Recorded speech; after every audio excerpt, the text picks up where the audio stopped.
Hi, welcome back to my channel. ඉතින් ළමයි කොහමද මේ දෙසැම්බර් 28 ගත්තු වීඩියෝ එකක්.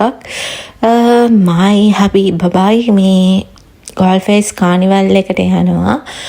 ඇත්තටම මේ 1 month vacation holiday එකට ආදිරවක් හොයවත්ම එක්කන් යන්න බැරි වුණා. අපි සාමාන්‍යයෙන් අපේ ජීවිතේ ඉදාගෙන ඉట్టిයේ හම්බ කරනවා වගේම බබාවත් සතුටු කරනවා. මොකද මට එකම ලස්සන දුවෙක් අපිට ඉන්නේ. ඒ ලස්සන දුවව එයා ප්‍රින්සස් කෙනෙක් විදියට අදන්න ඕනේ මගේ මතය එක. එහෙම තමයි ඉතින් මේ මගේ අම්මා තාත්තා අපි 6 දෙනාව කොහමරි අදාගත්තේ. සල්ලි තියෙන්නම ඕනේ ළමයි සල්ලි හොයන්නත් ඕනේ.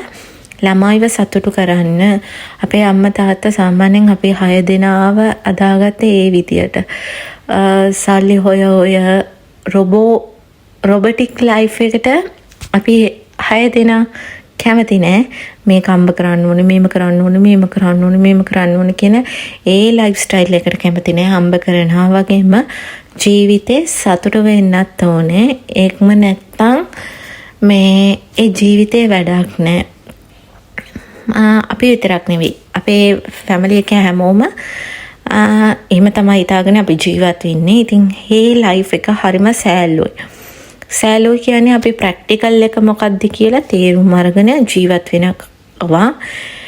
මේ හබිත් එයිම ලයිෆ් එකට තමයි එයා කැමති. මේ ඉතින් ওই විදියට තමයි ඉතින් ළමයි කොළඹ මාරම ලස්සනට ඇඩගැහිලා තිබ්බා. මාරම ලස්සනයි.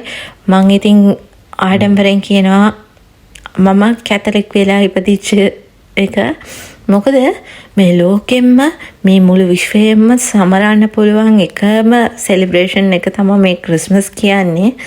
ඉතින් මේකට ಜಾති වේදයක් කිසිම දෙයක් කවමදාකවත් කවුරුවත්ම බලලා නැහැ ළමයි. එකකින් මට මාරම සතුටුයි.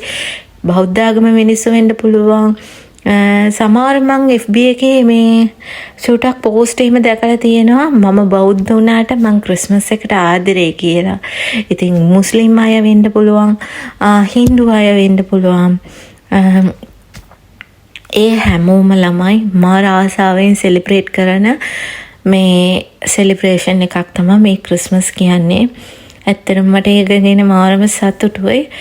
ඇත්තටම ජාති වේදයක් කවුරුවත් බලන්න ඕනේ නැහැ ළමයි. එයා තැමිල්, ක්‍රිස්ටියන්, එයා මේ සිංහල, එයා හින්දු, එයා දෙමළ සිංහල මේ කිසිම දෙයක් බලන්න ඕනේ නැහැ ළමයි. මොකද හැමෝගෙම හැඟවලින් දුවන්නේ එකම පාටලේ. කාගේවත් කැරපොත්ත වගේ සුදුලේම දුවන්නේ නැහැ නේද? ඒ හින්දා හැමෝම එකම උතුවෙන් ඉන්න ඕනේ. ඉතින් ඒක තමයි මම හරිම ආසදේ. ඉතින් මේ මම ලස්සන්ට ඇඩගැහිලා තිබ්බා. මම ක්‍රිස්මස් එකට වගේම හැපි කිව්වත්ින් සෙලිබ්‍රේට් කරන වෙසක් එකටත් අවුරුදු වලටත් මම මාරම ආදරේ. ඉතින් එයාත් ඒ වගේ තමයි. එයාගේ ආසාවම කැතලික් ගර්ල් කෙනෙක් මැරි කරන එක. ඉතින් අපි මැරි කරලා 5 years වෙලත් අපි අදටත් අපිට තියෙන දේවල් තියලා අපි සතුටින් ඉන්නවා. ගොඩක් සතුටින් ඉන්නවා. එයා මාර අන්ඩර්ස්ටෑන්ඩින් හස්බන්ඩ් කෙනෙක්. ඉතින් එහෙම තමයි ඉතින් බබාවත් අරගෙන ගියේ. තව එකක් ළමයි 2026 වල ඉඳන් බබාව හැම මාසෙම කොයි හරි අනිවාර්යෙන් අපේ පරණ ෂෙඩියුල් එකට යන්න ඕනේ කියලා අපි දෙන්න කතා වෙවේ. ඉතින් ගියා අපේ ලයිෆ් එක වෙනස් කරගන්න ඕනේ. එහෙම කියලා අපි හිතාගෙන ඉන්නේ. මොකද ආදිරාට උපරිම මං ඉතින් හිර කරගෙන මේම තමා කියලා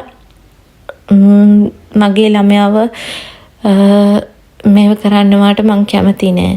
ඉතින් මේ එයාට උපරිම සැප සම්පත දීලා සතුටින් එයාව බලා ගන්න පුළුවන් අම්මා තාත්තා කෙනෙක් විදියට කවදාරි මගේ ළමයාගේ කටින් මගේ අම්මා තාත්තා මාව මේ විදියට ඇදුවේ කියන අර වචන මගේ ඇස් දෙකින් කඳුළු ඒ දවසට. මොකද එයා වෙනුවෙන් අපි දෙන්නා කරන දේවල් වලට හැම අම්මා තාත්තලාම එහෙමයි. මම ඉතින් එහෙම තමයි ඉතින් හැදිලා තියෙන්නේ. ළමයි trust me එතන එක vehicle parking වත් තිබුණේ නැහැ. ඉතින් අන්තිමට හස්බන්ඩ් කරේ පෝට් සිටි එක ඇතුලේ වාහනේ දාලා අපි ඉතින් ඉස්සරහට ගියා කානිවල් තියෙන පැත්තට ගියා පයින් ගියා. ඉතින් ඕම තමා මට ඇත්තටම මේ කොළඹ දකිද්දි ළමයි මිනි ඩුබායි වර්ෂන් එකක් තිබ්බේ.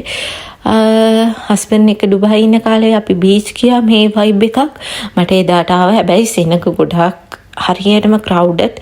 ඉතින් මං කිව්වනේ ළමයි මේ ක්‍රිස්මස් කියන්නේ හැම ආගමක ළමා කට්ටියම සතුටින් සමරන්න පුළුවන් එකම දේ කියලා. ඉතින් එතන මුස්ලිම් සිටියා, ක්‍රිස්ටියන් සිටියා, බෞද්ධ හිටියා, ඉතින් මේ හින්දු අය හිටියා. හැමෝම එක මුතුවෙන් හරි ලස්සනට මේ සෙලිබ්‍රේෂන් එක කරා. ඉතින් ඒ තරම් හරිම ලස්සන සෙලිබ්‍රේෂන් එකක් තමයි ක්‍රිස්මස් කියන්නේ. මේ විතරක් නෙවෙයි මුළු ලෝකෙම, මේ මුළු විශ්වයම. ඉතින් ඒකයි මම කිව්වේ මම ප්‍රවුඩ් මම කැතලික් වෙලා ඉපදිච්ච එක. අර සුදු බබෙක් දැක්කේ එයා හරිම ලස්සනයි. ෂෝයි මට ඉතින් එයාව ආසයි තුනා. ඒකයි කැප්චර් කරේ. ආදිරව ඇත්තටම මේකට ටිකට් එක අරගෙන බවුන්ස් එකට දැම්මා. ළමයි කියන්නේ ආදිර චුට්ටක්වත් මේ සෙල්ලම් කරේ නෑ. මොකද එතන ඉන්න ළමයි අම්මා තාත්තා හොයනවා ඒ තරම් ක්‍රවුඩ්. ඉතින් අර ආදිරා පොඩ්ඩක් බයයි අපි එහව දාලා යයි කියලා.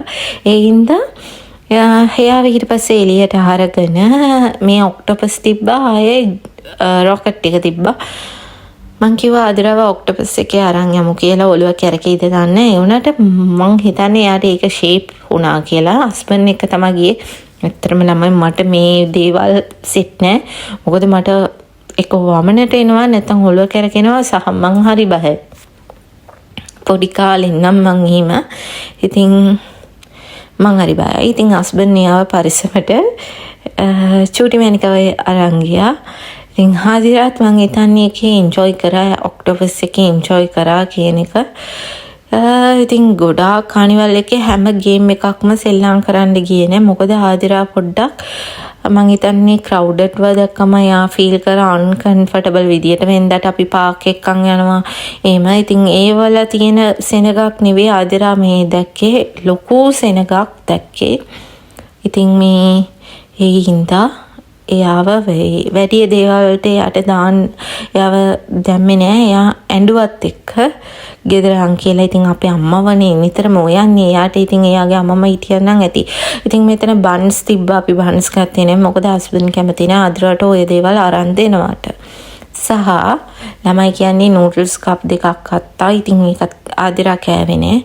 ඊට පස්සේ අයිස්ක්‍රීම් එක කාලා අපි ඉතින් ගෙදර යන්න පිටත් වුණා. හැබැයි ආදිරා මගදී නූඩල්ස් එක ඉල්ලුවා ළමයි. මම මේ වොයිස් එක දෙන ඉඳ කියන්නේ.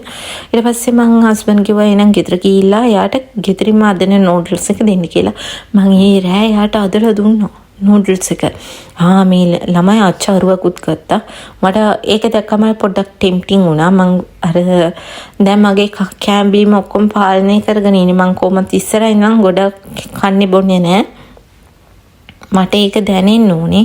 කන්න ඕන නම් මට දැනෙන්න ඕනේ. හැබැයි මම ගොඩක්ම ස්කිප් කරලා ඉන්නේ. මගේ කෑම රොටින් ටික මම ස්කිප් කරලා ඉන්නේ. ඉතින් අවශ්‍ය දේවල් කනවා. ඉතින් අනවශ්‍ය දේවල් කන්නේ. ළමයි මේ කානිවල් එකේ ගත්තා. මේකට ආදිරා ආස වුණා. ඇත්තටම ගොඩක් ආස වුණා. ඉඳා අපි ගත්තා. ඉතින් දැන් අපි ගමන සතුටින් ඉවර කරලා යන්නයි යන්නේ. මේ කිංස්බරි එක පැත්ත මාරම ලස්සනයි ළමයි. මාරම ලස්සනයි. ඇත්තටම ගොඩක්ම ලස්සනයි. ඉතින් කොහොම තමයි අපේ ක්‍රිස්මස් දවස කානිවල් එකට ගිහිල්ලා අපි ස්පෙන්ඩ් කරේ ඕක තමයි. ඉතින් මම කැමති වුණෙත් ඕකට තමයි. හස්බන්ඩ් එක පොඩ්ඩක් එළියට යන්න උනේ. ඒත් එක්ක මම පොඩි කඩේකට ගියොත් හරි මට ඒක සතුටුයි. ආදිරාට සතුටුයි. මම බලන්නේ ඒක. මොකද ජීවිතේ හැමදේම තිබුණොත්තරේ තමන්ගේ මනුස්සයාත් එක්ක පොඩ්ඩක් වෙලාවක් ස්පෙන්ඩ් කරනවා කියන්නේ ඒකේ ලොකුම මේකක්. ඉතින් අපි හැමෝම කොළඹ පැත්තෙන් සෙන්ට් ඇන්ටනිස් චර්ච් එකත් ක්‍රොස් කරලා ගියා. මෙදා පාර ක්‍රිස්මස් එකට ඇත්තටම චර්ච් එකට යන්න හම්බුනේත් නෑ. මට ඒක ගැන හරිම වොරීඩ්. මං හරි ආසාවෙන් හිටියා චර්ච් යන්න ඕනේ කියලා. ඉතින් යන්න හම්බුනේ මටත් සනීප නැතුව හිටියා. මේ හොඳටම යුරිනල් ඉන්ෆෙක්ෂන් වෙලා.